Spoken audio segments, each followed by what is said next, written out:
Université protestante d'Afrique centrale. On a récemment vu pas mal d'événements que vous avez organisés et on souhaite avoir les détails. Oui, merci de vous recevoir chez vous, chez nous.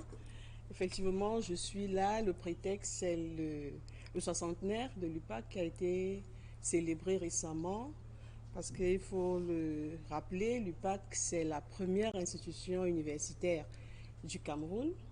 Parce que les textes ont été signés à Lomé, au Togo, en 1959. D'accord. D'accord. Et l'UPAC a été inauguré en 1962 par le président Madouaïdjo. Et donc, cette année, effectivement, au mois de février, nous avons célébré, nous avons eu 60 ans. Donc, 60 ans, 60 ans du PAC. 60 ans du ça PAC. se célèbre puissamment et à cette occasion, on va également proposer à toutes ces personnes qui nous regardent à cet instant d'apprécier le spot, le contenu est simplement riche en regard. The Protestant University of Central Africa celebrates its 60th anniversary. The institute, created in 1959 in Brazzaville, inaugurated by His Excellency Amadou Ahidjo on February 17, 1962. It became UPAC in 2006 under the control of His Excellency Paul Biya, thanks to the new university governance. 4 faculties and 20 programs, more than 10,000 youths, and now 60 years of training. Join us from the 16th to the 23rd October 2022 at Jonkolo Campus in Yaoundé. Program: Prayers and Mass, Cultural Exposition and Animation, Open Doors Day, launch of the Ex-Students Association as in prelude to the creation of Kaile and Genza Foundation, Gala Night, and many other surprises. Contact 677-1942-56, 690-555533.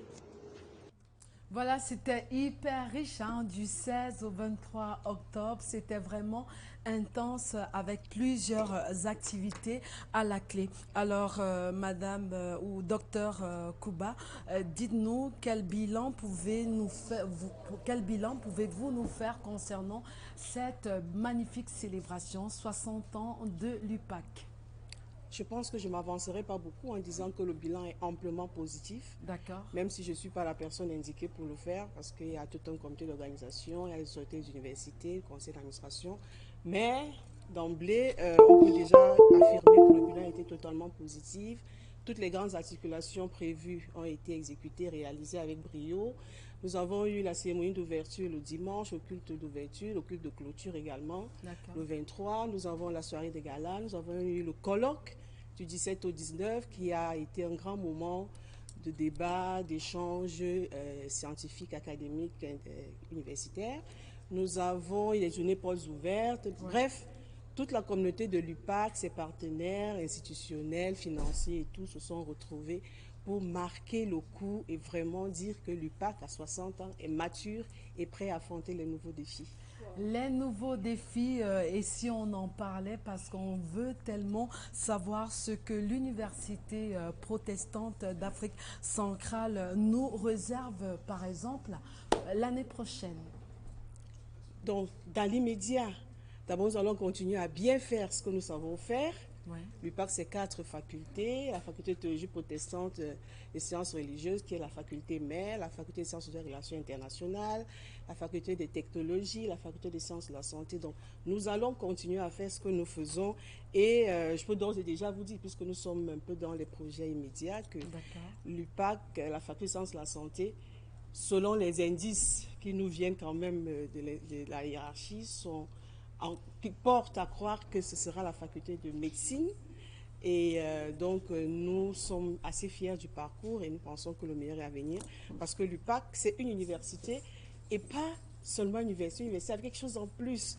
Ouais. Nous promouvons l'éthique protestante, dont nous avons quand même des valeurs, des principes qui nous permettent d'avoir des cadres de qualité au sortir de nos formations. D'accord, des cadres de qualité aux sorties des différentes formations. Avant de vous laisser partir, docteur Kouba, on aimerait tout de même savoir où est-ce que l'UPAC est situé à Yaoundé. sur la mythique colline de Djungolo. Ouais.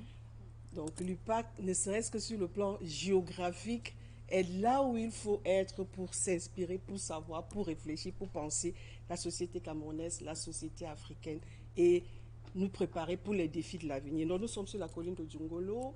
Pour ceux qui ne connaissent pas, Etouameki, ouais. Voilà, ça ne se cherche pas. Oui, ça ne se cherche pas. Et si à la clé, on pouvait avoir quelques numéros de téléphone? Les numéros de téléphone...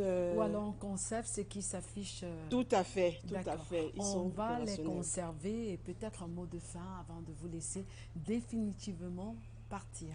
Très heureuse d'avoir été chez nous. Nous chez vous, nous également. Nous, voilà. Chez vous. Nous, d'avoir été chez nous, chez vous. Oui. Et nous espérons vraiment que vous passerez à l'UPAC pour découvrir en profondeur ce que je ne peux brosser ici que de manière totalement aérienne comme ça. Donc merci de nous avoir reçus. Et pour mon frère qui était ici et qui disait que c'est trop de noix le vendredi, il a été servi. Oui, et ça vous va super bien. Hein. Et je rappelle que vous êtes enseignante à l'UPAC, mais enseignante... Enseignante à la Faculté des sciences sociales et relations internationales, département de paix et développement. Cette année, j'enseigne droit international humanitaire, en l'occurrence, guerre asymétrique, justice internationale, en tout cas. Non, mais c'est important d'en parler, c'est pour ça que je pose la question. Voilà, là, c'est un peu mon champ académique, on va dire, et c'est avec beaucoup de fierté, beaucoup d'envie, voilà, qu'on peut aborder cette thématique-là aujourd'hui avec tout ce qui se passe dans le monde, oui, la guerre ci et là, en Ukraine et plus près de nous, dans nos eaux. Et puis l'UPAC, il faut comprendre qu'elle a cette spécificité d'enseigner les sciences de la paix, l'irinologie, alors que la plupart des temps dans les universités, on met plus l'accent sur les sciences de la guerre parce que, voilà, on a acté pratiquement que les relations internationales, c'était la violence, c'était non. L'UPAC vient dans ce monde-là avec son background éthique, spirituel et tout, et dit non, on peut enseigner les sciences de la paix et ça paye. Et ça paye, c'est une bonne filière également. On va vous remercier, Dr Kuba Abouem, épouse d'Ikoum Perpétue, enseignante à l'UPAC. Joyeux anniversaire une fois de plus. Rendez-vous certainement dans pas longtemps. Tout de suite, on vous donne la tendance en ce qui concerne la météo. Chez nous, quand je parle de chez nous, c'est le triangle national. Merveille.